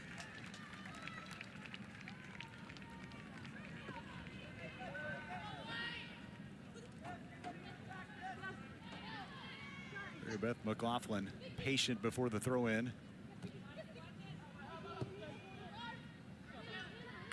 The target was Pugh. Mary Beth on the dribble. I thought she was going to have one there. Yeah, she was wanting to take the shot, just couldn't quite turn enough. Get the angle.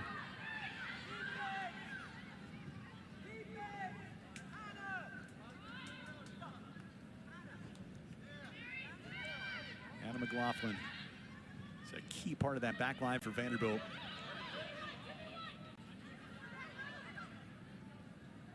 Dribble for Jones, Fullerton inside the 18. Back up top, Teeter. Scored that second goal that was so big.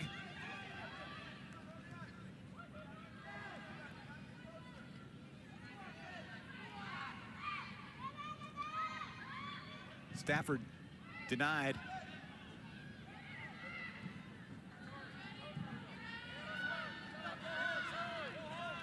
To the other side of midfield. We talk a lot about Hannah McLaughlin. I mean, she's one of those players. You're not going to see a lot of stats. If you look at the stat page, you won't really notice it there. But, I mean, she is one of the best players in the SEC.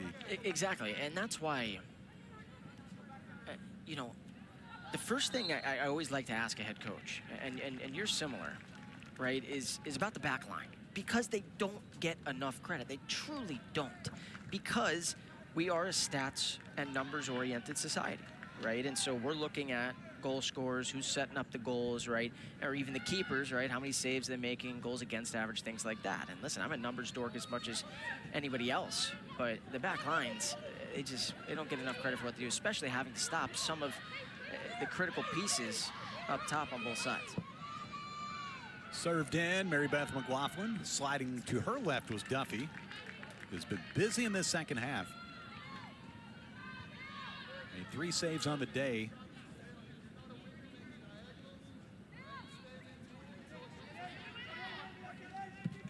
A little help from her friend, the post. One ball, I believe it was by Achiram earlier in this half.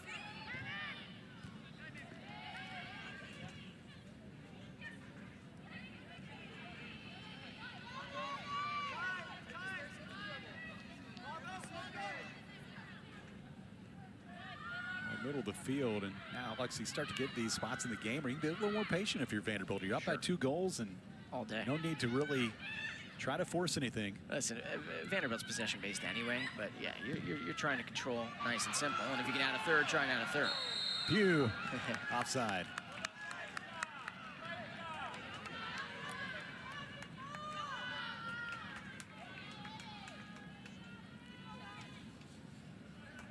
Think about how these freshmen have contributed. We had the goal by Ellen Smith on the header. Vicky Pugh has been out there a lot today. Olivia Stafford is a starter. First-year players making an impact. We've seen Alexis Smith.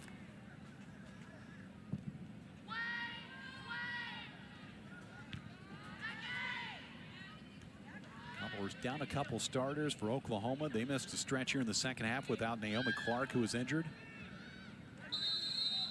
Fortunately, back out on the field. Sophie Morin goes to the turf. Foul whistled against Vanderbilt. This will be a free kick for the Sooners. And you talked about players stepping up, though, for Vanderbilt, right? And we talked about it earlier, but when you're without Addie Armenta, when you're without Reagan Pence and Ella Eggleston, of course, Eggleston the whole season, somebody has to, right? And Darren Ambrose said, we've had our chances to score. We have had our chances in every match this year. he said, but it's easier said than done. And he said, need somebody to step up, and they've had that so far today. Down 2 goals. Caroline Duffy comes down to take the free kick. Chips it over the top. Wadelko off her line to grab it. I love that from Wadelko there. She comes up aggressively. Instead of trying to punch it out, just makes the play, and she crashed into her own teammate in Stafford and immediately was making sure that Olivia Stafford was all right. That's the player and the person that she is. She hasn't faced many shots today, only 2 on goal for Oklahoma, but when she had to make the big save in the first half, she was able to do it at point-blank range. Naomi Clark had a chance to give the Sooners the lead. Now we're down to 13 minutes with the Commodores up 2 scores. Matt Mott, maybe not thrilled with what he saw there a moment ago. Such a good job for so long. 6 tournament appearances during his time at Ole Miss, and leading this Oklahoma program to its best start ever, 8-1-1 entering today's play. Courtney Jones, the rarest of things coming off for Ella Smith. And listen, Oklahoma's going to be okay. I think Vanderbilt's played a really great match, especially in the second half. But Oklahoma, of course, is going to have to, you know, not necessarily shore up the back line, but have to figure out that side, right? Kind of that left back area of what they want to do. Because when you're only playing 3 in the back, you know, you put a lot more pressure on your holding mids, your defensive mids, to drop back and make some plays. Again, it's Duffy for the free kick, this one near midfield. Goalkeepers can usually just blast it, and that's what she does. Backside of the play. Delivered out of danger by Freeman.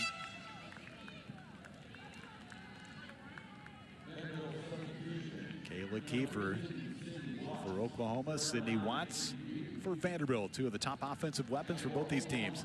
If you're Oklahoma here, down 2-0, 12:37 to go, you're pushing everybody as much as you can here to try and put one into the back of the net.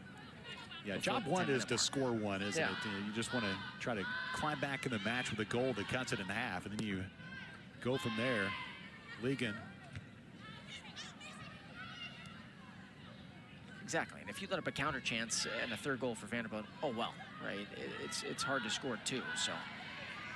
Have a 10 to lose. Stafford. Good run, continues on the dribble.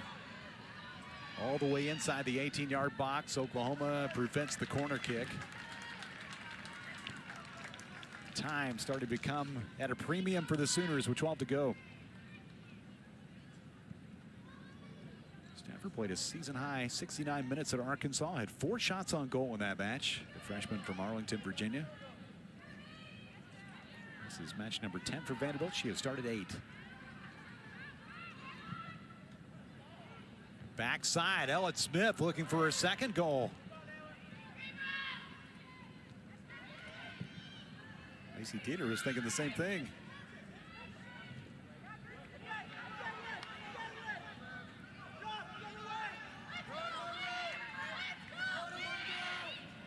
Pack, great run.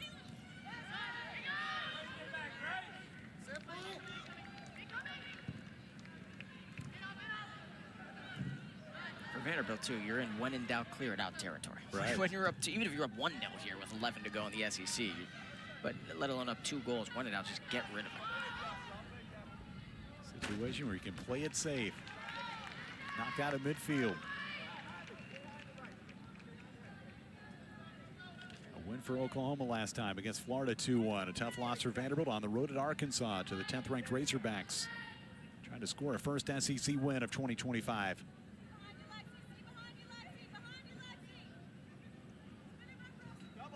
Both teams with some familiar veterans, but also quite a few new pieces added to the mix.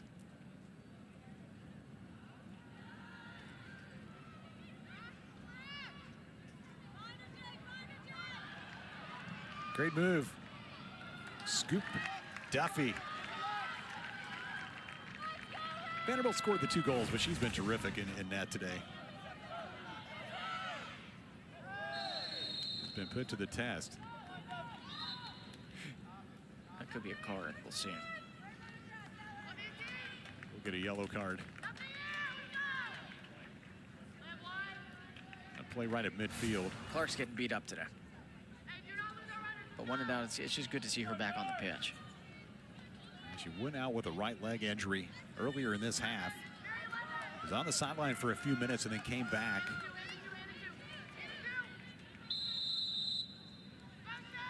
Macy Teeter against the yellow card. The 80th minute.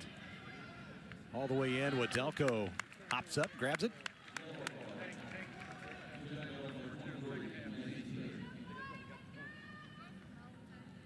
I'd be curious to see if Darren Ambrose takes Teeter out. You're up 2-0. I know she's such a staple, but you do not want her to pick up another yellow.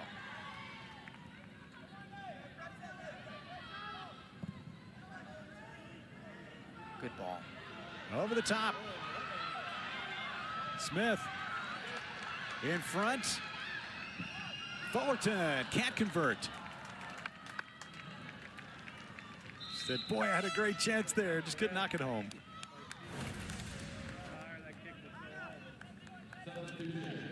What a ball. I mean, when in doubt, again, it starts from the back, right? It starts with Hannah McLaughlin.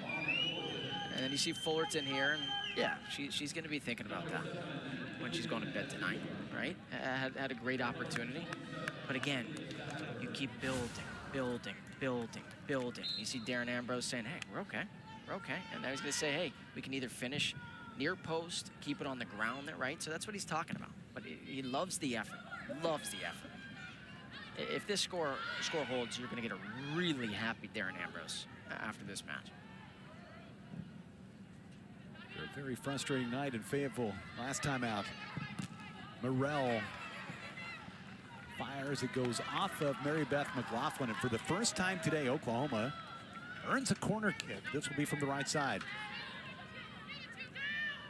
Oklahoma can score in a hurry, but it is now or never for the Sooners. You've got to put one in to give yourself some breathing room for a chance, right? With about 8 minutes to go to put in another. Yeah, this is crucial right here. Lexi Dendas. Washington is there as well. Dendas. Wadelko got a piece of it. And now Vanderbilt, an opportunity to counter. Courtney Jones. Over to Smith. Good ball. Right side. Achiram. On the dribble with the left denied. Out it comes to Bolig.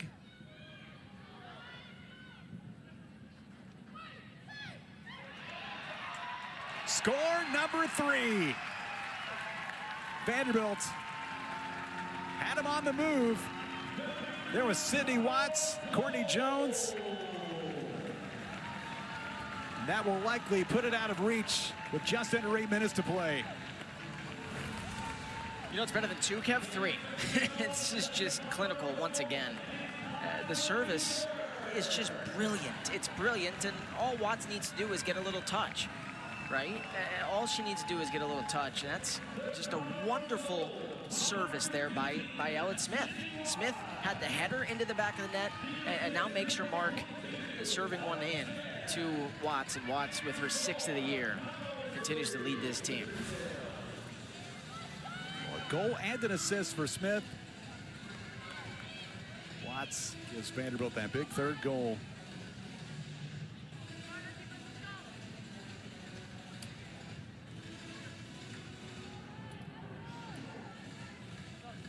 We're getting a review as play has stopped here. We understand, going back and looking at the last corner kick.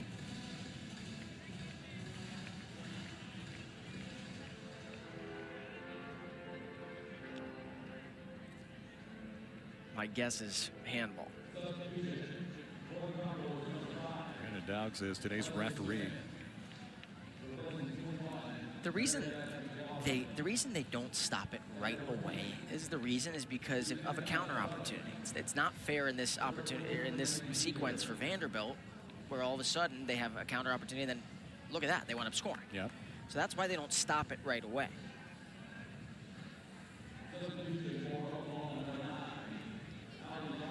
little bit of a holding pattern after a huge third goal for Vanderbilt.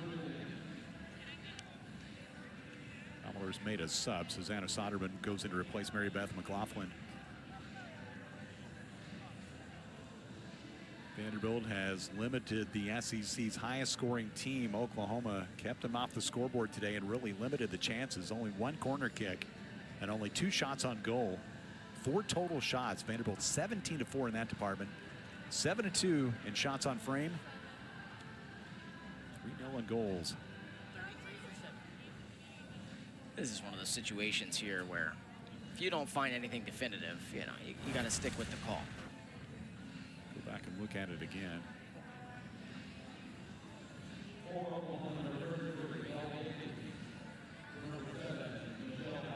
Not sure. You know what? Maybe they were looking at a foul there. Yeah, maybe so. Off the header on the backside inside the penalty area.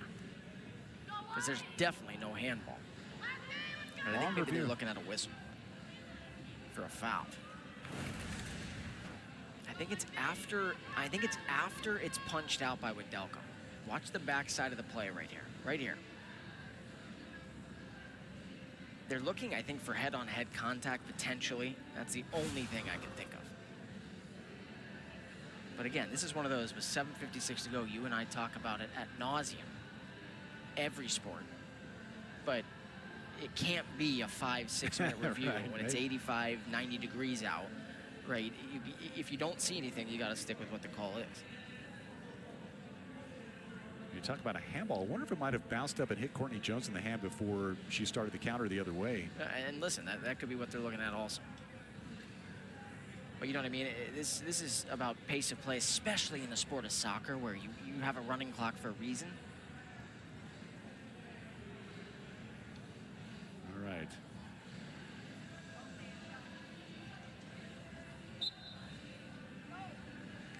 Long review done. Doesn't look like anything.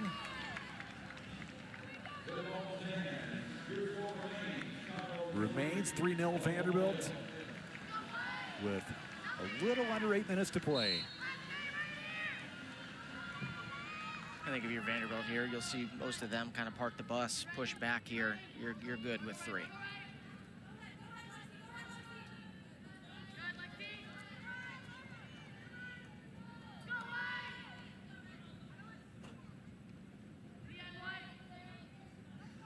Alexis Smith, another of the freshmen in. Lexi from Columbus.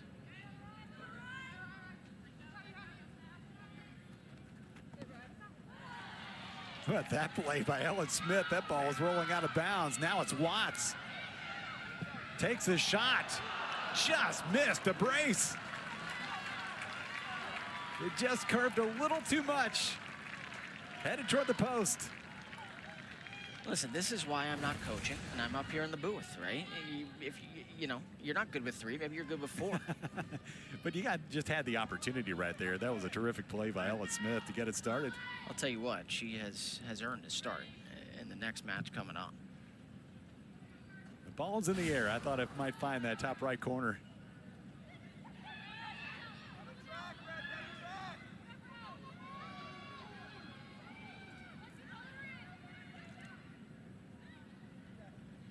At the 18-yard box, Smith. That was Soderman back into that play, defended by Brown.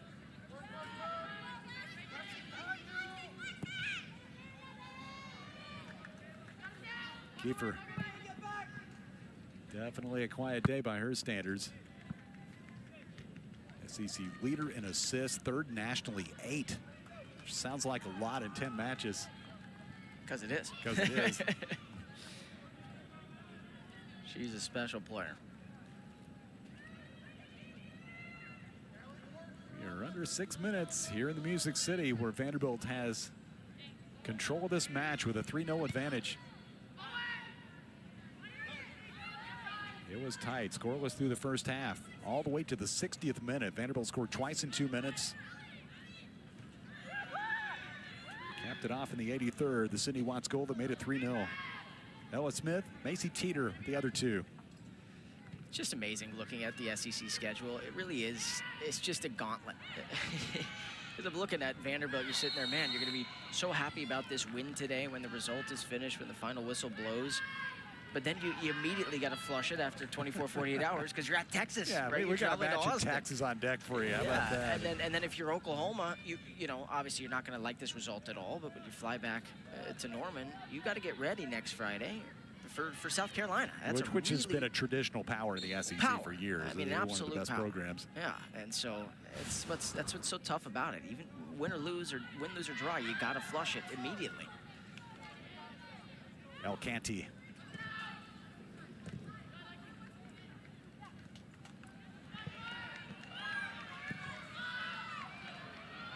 Big hop, Duffy. To make the grab. Smith closing in quickly.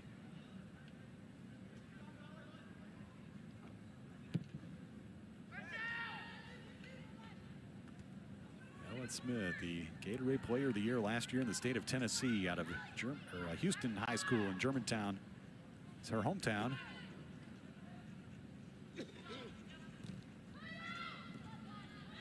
Goal on a header on the delivery from Achiram and had an assist of her own.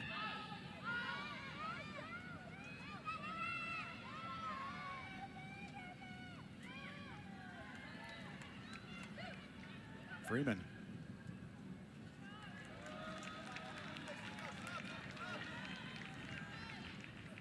Half dozen corner kicks on the afternoon for Vanderbilt. Inside the last 4 minutes. Trio of subs for Oklahoma. Ava Scherer goes in for Vanderbilt, replacing Ali Bolig.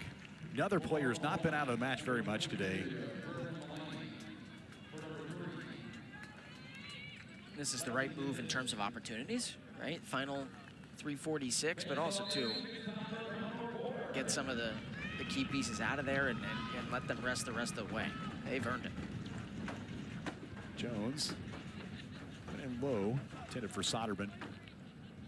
Denied by Oklahoma. I know it's tough. For Oklahoma, I know you're gassed here, final 3:30, but you'd like to put one.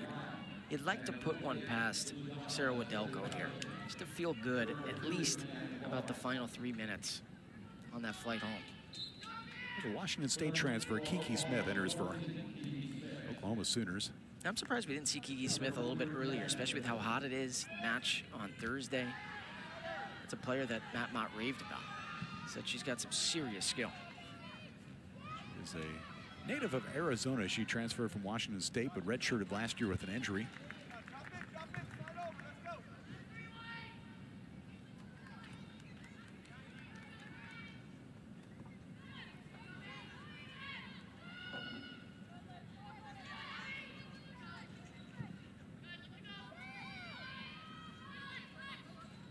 Near side where Lexi Smith plays it.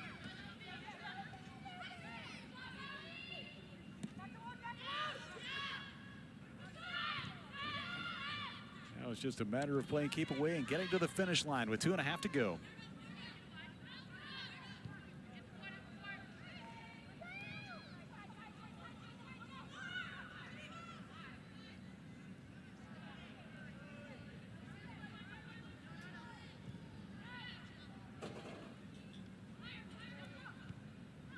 Delco has made 2 saves in the day, but as we talked about throughout the match, the opportunity for Naomi Clark back in the first half was really one of the big plays of the match when she had a chance to give Oklahoma the lead. Scoreless all the way through the first half, but Vanderbilt able to break through in the 60th minute.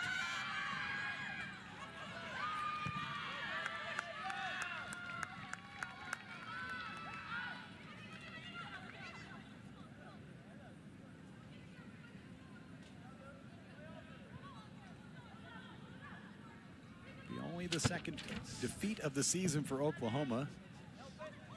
Their second of SEC play. They lost their opener against Kentucky. Vanderbilt will get to 1-1-1.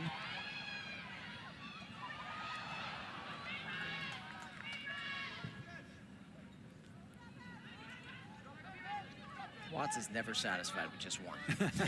No, she's not. She has that goal scorer mentality, doesn't she? Well, listen, Kev, final 60, if you're Vanderbilt, no notes. I mean, truly no notes. You needed a win like this and a statement win. The blast. Good last chance there for Oklahoma. For Oklahoma, I thought they did a pretty good job. Again, first 35 minutes or so, and something kind of slipped, whether they were tired from that tough match against Florida or whatnot. But, you know, it just wasn't the second half that Matt Mott and his coaching staff wanted to see. And so, listen, you're back to the drawing board. You're just as good as your next match. Same thing for Vanderbilt. And you get ready to go at home at John Crane Field against South Carolina. Yeah, tough result today for Oklahoma, but they're having a terrific season. 8-1-1 entering today's play. But unbeaten through non-conference. But he turning the page, match number 3 of conference action in the final 20 seconds.